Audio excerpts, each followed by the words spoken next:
Well, for more on this, lawyer Adeshola Fagbemi joins us to help us understand what this order really means and how it will affect the Rivers State government. But before we hopefully we get them back to speak with us, we're also expecting our correspondent, that's senior reporter Celestina Iria, to help us understand what this order really means. But then, before we take that, let's move on to other stories now. We're also still in court, and hours before that ruling, right? That's the ruling that happened today on the River State allocation. The Chief Justice of Nigeria, Justice Kudirat Kekere-Ekun, had summoned judges involved in conflicting rulings on political cases in River State. A panel of the National Judicial Council is expected to probe the judges and submit a report to the CJN, who is also the chairman of the NJC.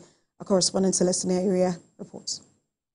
Girl of conflicting judicial decisions in Nigeria is now seen as a clear and present danger to this arm of government, undermining public confidence and threatening democracy, political stability, and economic growth. While conflicting decisions are sometimes inevitable due to the complexities of the legal system, there is frightening increase in cases where litigants obtain conflicting judgment from court of coordinate jurisdiction, which is as a danger to the dispensation of justice. Conflicting decisions either arise from genuine differences in legal interpretation, judicial overlap, or deliberate attempts to manipulate the legal system. In 2020, there were two conflicting orders of the Federal High Court in Port Harcourt and that of Edo State High Court on the qualification of Godwin Obaseki to contest the 2020 governorship election in Edo State. While the Federal High Court in Port Harcourt barred Godwin Obaseki from participating in the election, the Federal High Court in Edo cleared him to participate. The judiciary is made of Nigerian people as well. Yes, this is a major challenge that must be addressed, but we must acknowledge the fact that it's not even just about the bench alone.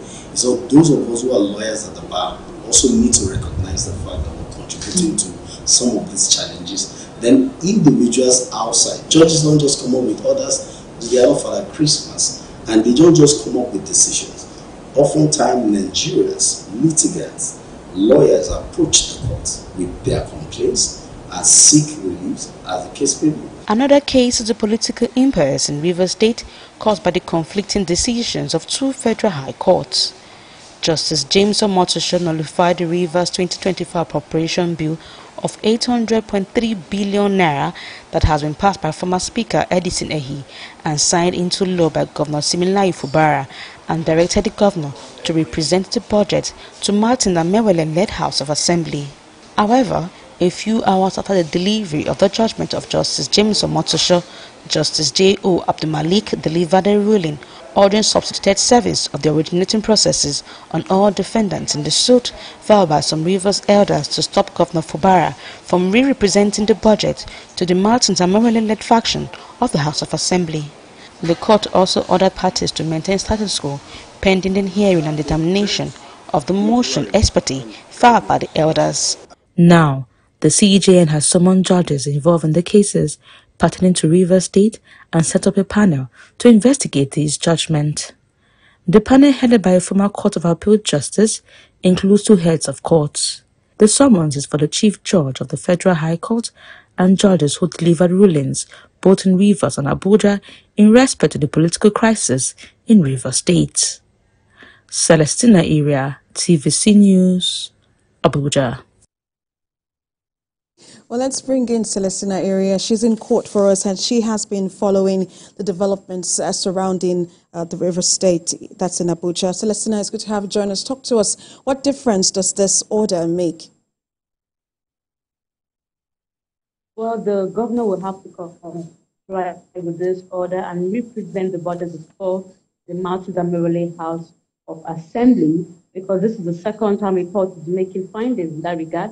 Recall that Justice James Omotosho had asked that Governor Similayo Fubara to represent the bill before the Martins Amewele-led House of Assembly, but the governor is yet to do that, and the allegation is that the governor is running the case without the budget.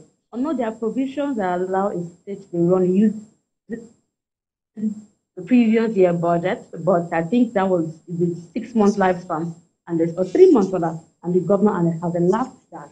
So that they have come now to Justice Abdulmalik, which has delivered her judgment today and said that the governor needs to represent that bill before Martin Zamerole House of Assembly.